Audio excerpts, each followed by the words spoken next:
Good morning, everyone, and welcome. We're gonna go ahead and get things started here. Welcome to the annual Clarence Dixon Taylor lecture hosted by the Charles Redd Center for Western Studies. My name is Brendan Rensink. I'm the Associate Director of the Redd Center and Associate Professor of History here at BYU. I want to tell you a little bit about this lecture and its namesake, and then we'll have an opening prayer and introduction of today's speaker. Also, a couple housekeeping items. We have two more lectures coming this semester.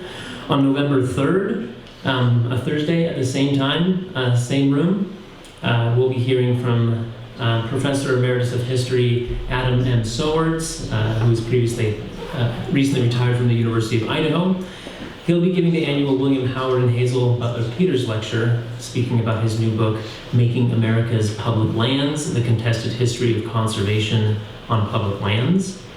And 2 weeks after that, on Friday, the 18th of November, we'll hear from Assistant Professor of History Tiffany J. Gonzalez from James Madison University, a lecture we're co-sponsoring with BYU Global Women's Studies.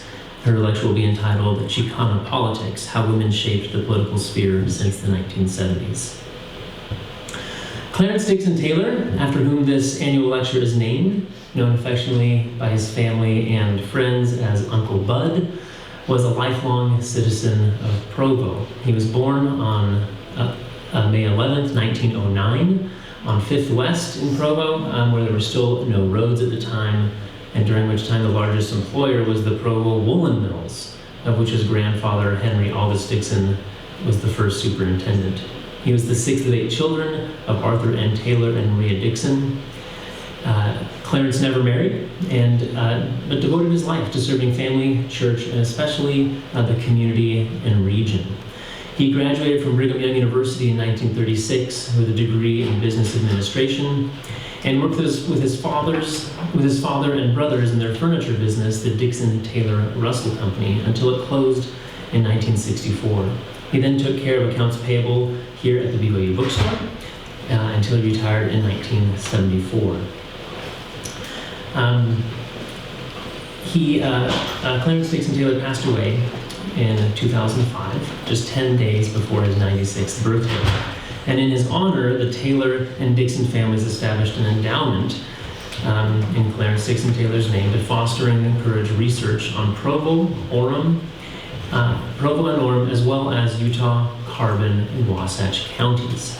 With this funding, we offer annual research grants for people studying these regions, as well as an award and this annual lecture. We will start things off with an invocation by former Redd Center Associate Director Jesse Embry, after which Center Director Jay Buckley will introduce our speaker today. Thank you, Jesse. And, we usually have a plaque and a remuneration for the Clarence Dixon Taylor work. We already sent that to him last year, so not only is it in the mail, it's in the bank. So I want to introduce you to our speaker today. We're very fortunate to have with us William W. Tanner. Bill was born in 1936 in Salt Lake City. When he was in 2nd grade, his teacher asked him, "What do you want to be when you grow up?" And he said, "I want to be a dentist." He went to East High and the University of Utah, and then went to USC and received his doctorate in dental surgery. He married Elizabeth Finley in the St. George Temple in 1959. They have 4 sons, 10 grandchildren, and 15 grandchildren. He raised his family in Southern California, but currently resides in Salt Lake. He practiced dentistry in Beverly Hills for over 38 years. He's had faculty appointments at the USC Dental School, the University of Utah, Creighton, and other universities. His service in the church is extensive. His involvement with the Boy Scouts of America, especially his service in the Sons of the Utah Pioneers, of which these publications, he's the editor. We have several copies of Volume 1 and Volume 2 on both sides, so you're welcome to grab one of each of those as you go out. And also students can receive credit for being in today's lecture by scanning this QR code and then filling out the information after the lecture. There will be prizes both for attending today, and then there's accumulative points as you attend lectures over the semesters that are also awarded, so just be aware of that.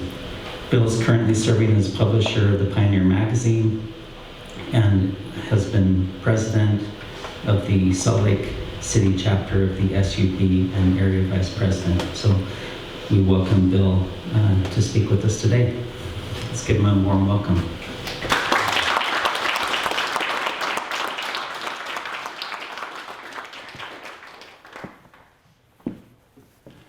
Thank you. It's a privilege to be here, especially on the BYU campus, and for those of you who have come. I trust that your time will be well spent. The older you get, the eyesight goes, and so therefore I'm going to have to hold the paper up and read it rather than just talk to you about it, and I hope you won't mind. I would like to express my appreciation to the BYU Red Center for the Western Studies of this invitation to speak following the receipt of the Clarence Dixon Taylor Award for the Pioneer magazine series on the settlement of Utah County. I appreciate the help received by Jay Buckley, Brendan Renzick, and Amy Carlin for their assistance in putting together this lecture. I also extend my appreciation to the Taylor family for recognizing the Pioneer for their issue on the Utah County.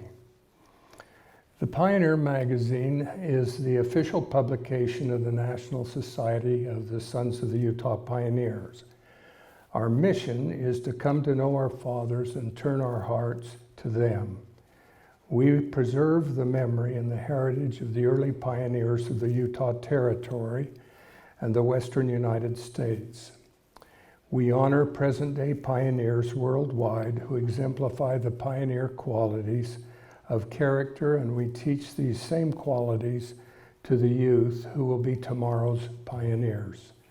We honor the pioneers for their faith in God, devotion to family, loyal to the church and to their country, hard work and service to others, courage in adversity and personal integrity, and unyielding determination. President Hinckley in 2001 made this statement: "We must never allow recognition of their trials, of their sacrifices, and their tenacity, of their faith and their prayers in establishing this great community, or lapse or be forgotten. It is important that we do not lose sight of the hand of God in establishing our people in these valleys of the mountains." The Pioneer magazine and staff are devoted to keeping the memory alive. As a result, the combined issues of the Utah County bring together the development of its cities. Within these two issues are the stories from Lehigh and Alpine to the southern borders of Spanish Fork and Genoa. For a few minutes, I would like to bring you a brief overview of the start of the migration of the pioneers in the Salt Lake Valley, expansion to the south into what is known as Utah County. The history of Utah County is written by its people who settled and stayed. They are the builders of our nation. I also recognize the selfless service and contribution of the authors who have contributed to these outstanding issues. I will draw from their writings in this presentation. In 1847, as the first body of Latter-day Saints pioneers drew closer to the Great Basin, many in the group believed Utah Valley to be among the most desirable locations for initial colonies west of the Rocky Mountains. They had been told that the Provo River provided ample water for irrigation and manufacturing. The valley itself allegedly afforded excellent pasture lands for livestock, dark, heavy soil in the lowlands for farming, and along the benches, the rocky, well-drained, lighter soil for numerous orchards. Utah Lake offered an abundant supply of fish, and the varieties of waterfowl along its seashore were the additional sources of food indeed. During an important trailside conversation with Jim Bridger in Little Sandy River in what is now southwestern Wyoming, the mountaineer Jim Bridger told Latter-day Saint leaders that the land surrounding Utah Lake was the best country in the vicinity of the Great Salt Lake. However, one formidable challenge deterred immigrant leaders from choosing the area around present-day Provo as the site of their base colony. The Timpanogos people inhabited the expanse of central Utah and were tenaciously protective of its grasslands, its water, its birds, fish, deer, and other wildlife, and its natural features vital to the Timpanogos social structure, seasonal celebrations, and religious rituals. During his trailside conversation, Bridger warned the Utah-bound pioneers that the Timpanogos were armed with rifles and were unwilling to share their land, especially with whites.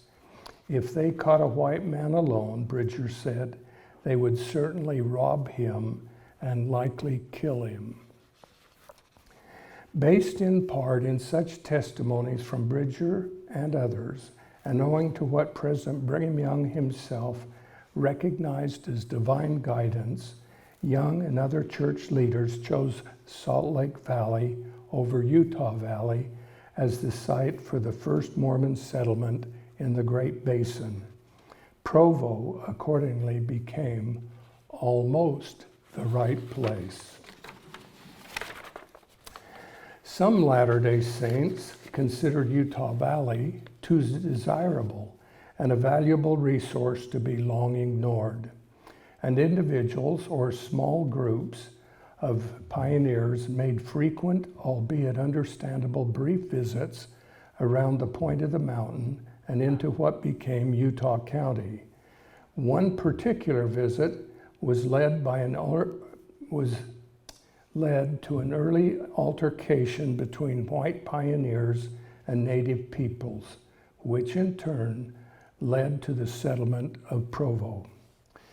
In February of 1849, a Mormon posse from Salt Lake rode into Utah Valley with the intent of serving justice on a small branch of renegade Timpanogos who had stolen cattle and horses from the colonists. The posse surrounded the renegade camp near the mouth of what is now Battle Creek Canyon, east of Pleasant Grove, and demanded that the thieves give themselves up. When the 4 adult men in the camp refused to do so and instead fired on the whites, the posse fired back, killing the men and taking their wives and children back to Salt Lake as captives. These 3 days after the posse returned,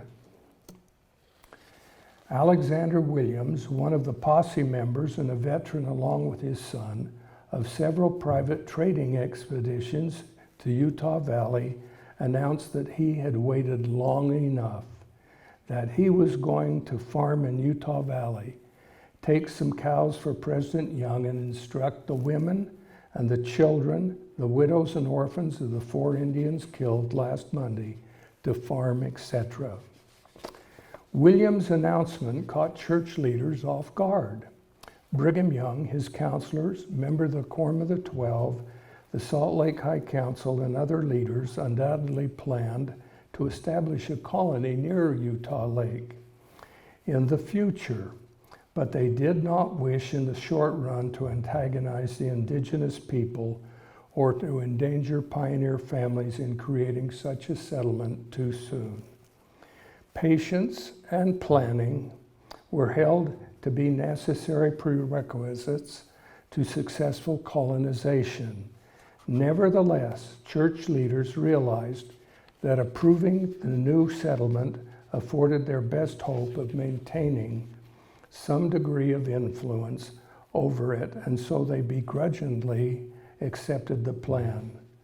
They also made clear their resentment toward being elbowed into such action prematurely, and they harbored negative feelings towards those who implicitly demanded support for a project that neither heart nor faith could endorse.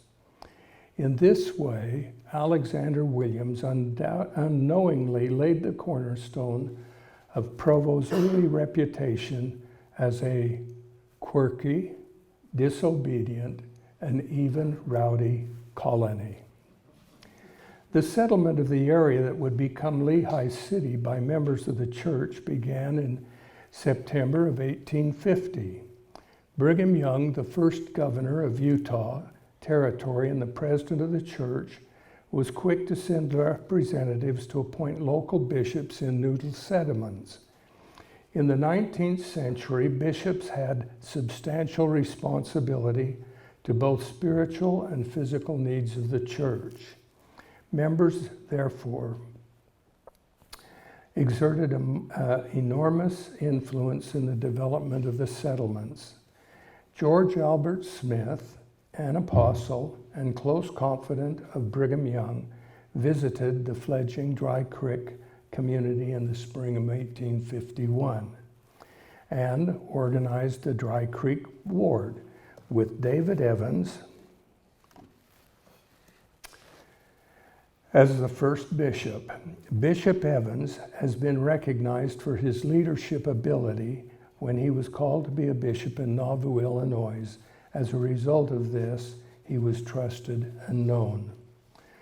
The role of the bishop in the early settlement of the church was different than it is today.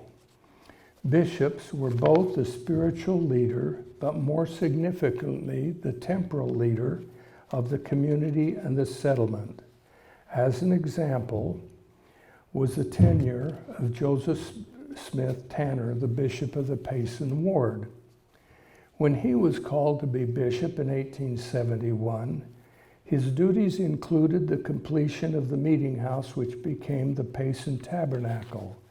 His physical stewardship included responsibility for collection, storage, and distribution of tithing paid in kind through livestock, produce, other goods, and such as milk, cream, butter, eggs, fresh produce, as well as non-perishable goods like grain or locally made household or farm implements. It fell to the bishop to oversee the timely distribution of these goods to those in need. Another crucial dimension of Tanner's stewardship, however, was to ensure ward members understood and implemented Brigham Young's plan for an economic self-sufficiency of the Utah Territory. Beginning in 1868, he encouraged Latter-day Saints to institute cooperative ventures to produce the necessary materials and goods. He also requested that the saints buy only from one another to keep local economies healthy.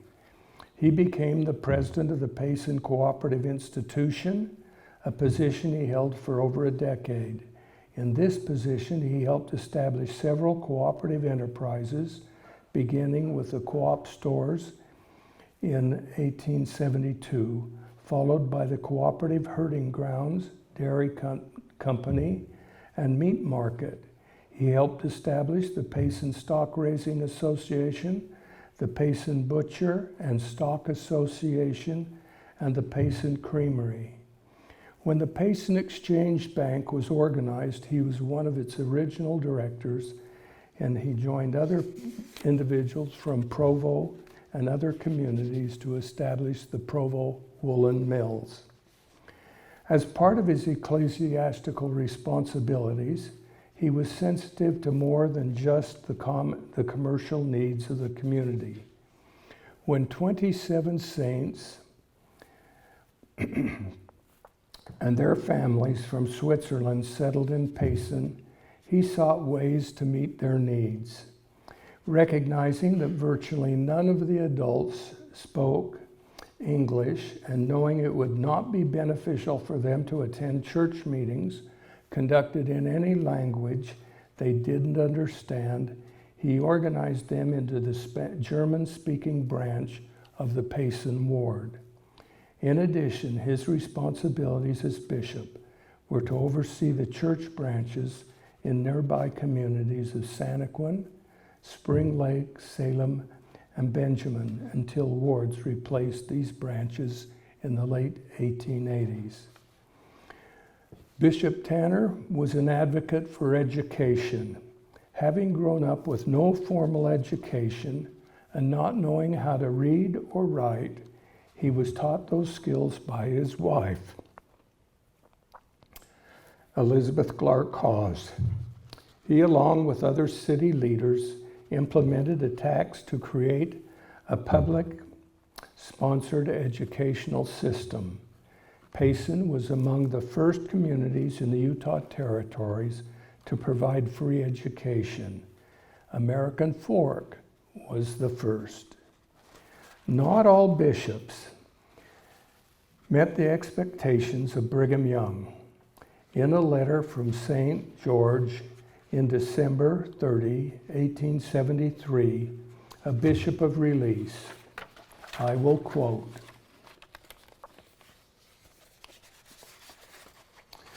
The manifestations of the Spirit concerning the welfare of Zion suggest the propriety of our inviting you to resign the office of Bishop of Hooperville. We, feeling satisfied that the interests of Israel would be subserved by a change in that department, which would bring into action a younger and perhaps more efficient mind. Praying that the blessings of heaven may be upon you and upon your family, and that you may forever enjoy the reward of faithful in lengthening the cords and stretching forth the curtains of the habitation of Zion, is the prayer of your brethren, sincerely, Brigham Young and George A. Smith. Utah County was the destination place of Johnson's Army, known as the Utah Expedition, with the establishment of Camp Floyd in Cedar Valley in 1858. When the Army left Utah in 1861, they created an economic boon in the fledgling communities of the county. While they were encamped, the communities were able to supply many of the needed rations for the camp, and when they left, due to the Civil War, they sold their wagons and equipment for pennies on the dollar. A journal entry from one of the soldiers, quoting, Private Henry Hamilton and 5 fellow soldiers were playing in the Army band, were invited to spend Christmas in Pleasant Grove, and were housed in a comfortable hotel in town. On Christmas Eve, they performed for the principal men of the town and received an invitation to dine the next day in the home of a counselor in the bishopric. Hamilton recalled that the settlers' houses were small, one-story buildings with thick, thatched roofs. While they were eating Christmas dinner, which was served in a graceful and cheerful manner by the host's pearl wives, a mouse fell from the straw roof into Hamilton's plate. Hamilton claims he deftly impaled the mouse on his fork and announced that he wasn't quite ready for dessert. Although the credit of the Mormons did not stand very high in the esteem of the Gentiles, I can truly say that I never enjoyed a week better in my life. The people of Battle Creek were kind and hospitable, Hamilton later wrote, and strived to make it pleasant and enjoyable for us all. Years ago, I read a statement, when God wants to make a change, he brings a baby into the world, which was the case in 1805 with the birth of the prophet Joseph Smith. Such was the case during the difficult times of the development of the town of Springville. The Utah mining boom that persisted from the 1860s through the turn of the century brought men and women into the territory that were not Latter-day Saints. Some of these families settled away from the rough mining towns. The Dallin family was one of these, and in 1861, little notice was taken when Cyrus Dowling was born in Springville. Another local youngster with notable future was John Hafen, only 6 years old when his Latter-day Saint family arrived in Springville from Switzerland in 1862. Surely, few residents of the time expected remarkable things from either of these two young men. Neither did 1860 birth of George Edward Anderson in Salt Lake City excite much attention, but he too would become connected to Springville and indirectly to Dallin and Hafen. As these three young men matured and their unique talents began to be recognized, Springville was also maturing and beginning to prosper, laying the foundations for the unexpected future as Utah's art city. Cyrus Edward Downing became a noted sculptor. His appeal to the Great Spirit stands at the entrance to the Boston Museum of Fine Arts.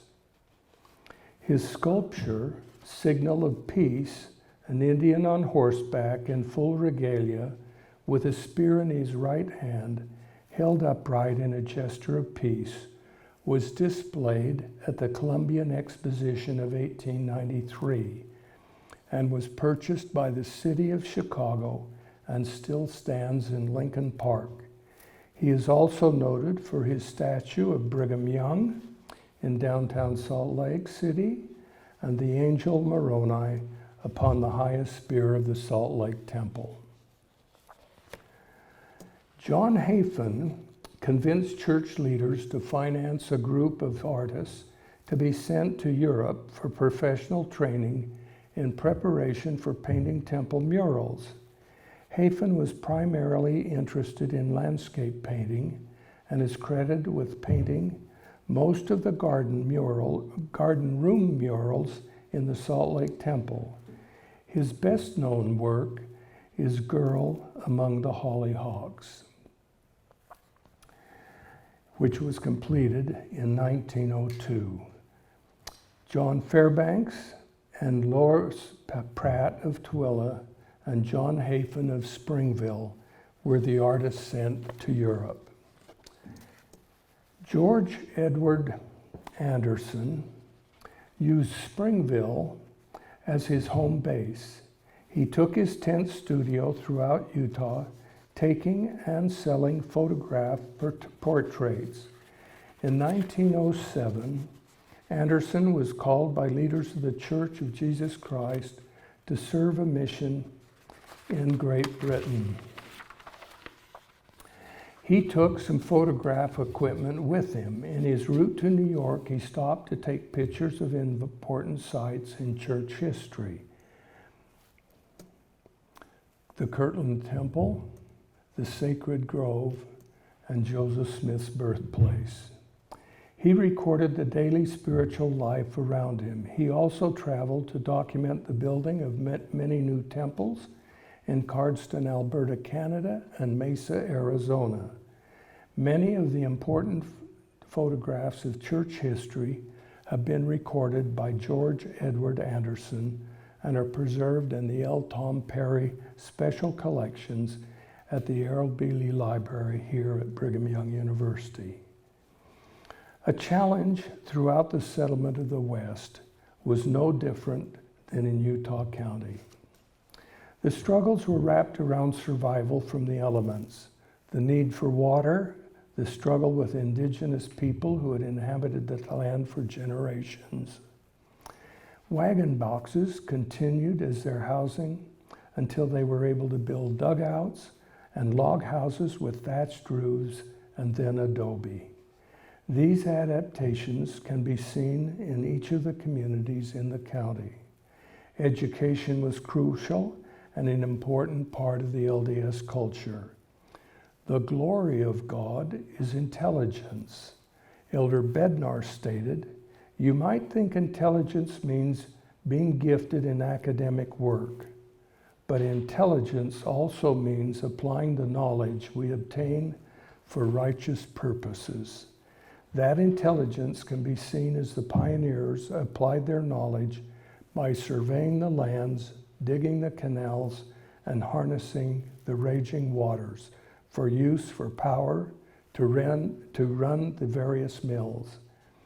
As an example, I will make reference what was done in Spanish Fork. Spanish Fork's early settlers had sometimes complained of insufficient water, and so as the city continued to grow, needs for more water were reaching desperate levels by the turn of the 20th century. Due to seasonal fluctuations, Spanish Fork River flow could not be relied on to meet the community's needs. For irrigation, canals delivering water to area farms were long, leading to seepage and evaporation losses, and canal dams often failed. As water needs grew, disputes and controversy became frequent and complex. City leaders recognized that expanded crop production and livestock herd development would depend on an increasing availability of water.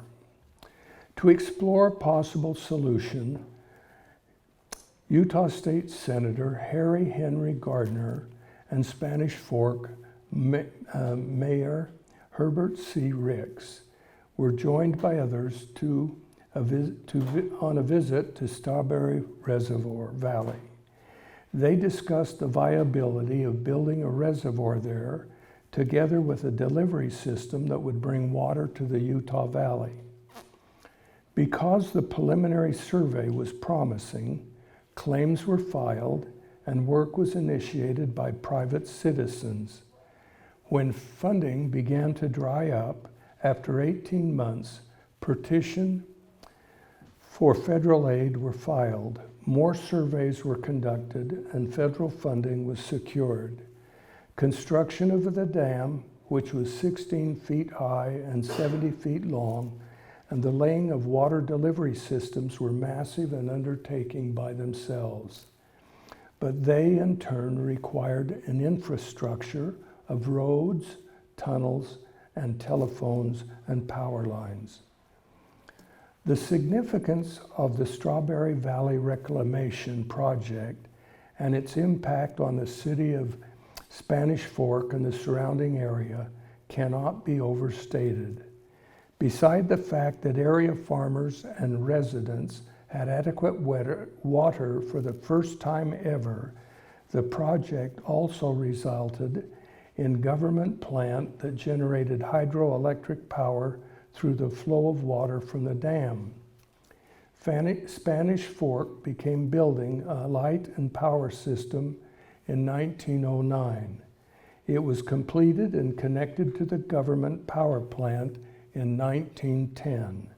In short, because the project provided the city with a stable supply of water and electric power, it allowed for the cultivation of thousands of additional acres and for continuing growth of Spanish Fork and the nearby cities.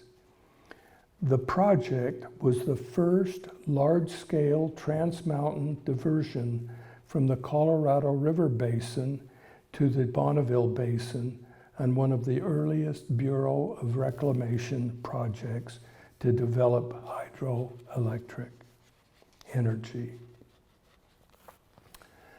As I conclude this lecture, I would like to draw your attention to a group of artists and a musician from Payson County.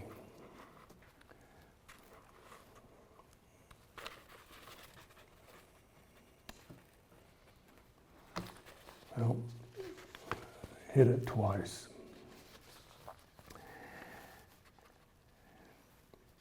Bishop John B. Fairbanks was released as bishop in Payson to pursue his studies of art in Paris. As previously mentioned, he returned to Payson in the summer of 1892. In January of 1893, he received a church assignment to paint the ceiling of the World Room in the Salt Lake Temple and murals in the walls of the Garden Room. His two sons became well-known artists and sculptors of their own right. John Leo Fairbanks and Avard Tennyson Fairbanks. John Leo designed the exterior sculptured frieze for the Laie, Hawaii Temple, and it was sculptured by his brother Avard. John's youngest son, Avard, is a noted 20th century American sculptor. At the age of 13, he was awarded a scholarship to the Art Student League of New York. His best-known commission works by the Church of Jesus Christ are The Three Witnesses and The Tragedy at Winter Quarters. He also sculpted the Angel Moroni figures for several churches, temples, including those in Washington, D.C., Denver, Colorado, and Mexico City, Mexico, and Sao Paulo, Brazil. His work includes over 100 public monuments, including depictions of Abraham Lincoln for the Ford Theater Museum and the U.S. Supreme Court building. A little known fact, however, whenever you see a Dodge Ram truck, the Ram sculptured on the truck was designed by Avard Fairbanks. Another little known artist was Joseph Long King Townsend. He came to Utah in 1872 and joined the church. He ran a drugstore in Payson, Utah, and was the writer of 10 of our favorite hymns in the current hymn book. You may have sung them. The day dawn is breaking, near, dear Savior, to thee, reverently and meekly now. Now let us oft speak kind words, choose the right, O thou rock of our salvation, O holy words of truth and love, O what songs of the heart, the iron rod and hope of Israel. I hope this overview of the history of Utah County has brought an appreciation for the sacrifices and the contributions that have been made by those who gave all to settle this wonderful Utah County and laid the foundation for all that it now encompasses. I thank you very much.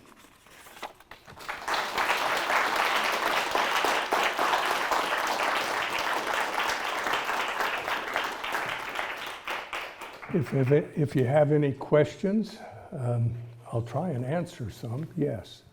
I know that strawberry reclamation project is really huge, and I actually have a couple shares of that water, but I don't know how they get it into Utah Valley. Do you know how they made that happen? Yes, they tunneled through the mountain, and so that was one of the major projects of not only coming from the dam, but tunneling through the mountain with a canal with large pipes. Where is that? I haven't been there, so I can't tell you. But it's from there to Spanish Fork. Okay. Any others? Well, I thank you for your patience and hope that it was interesting. Thank you very much.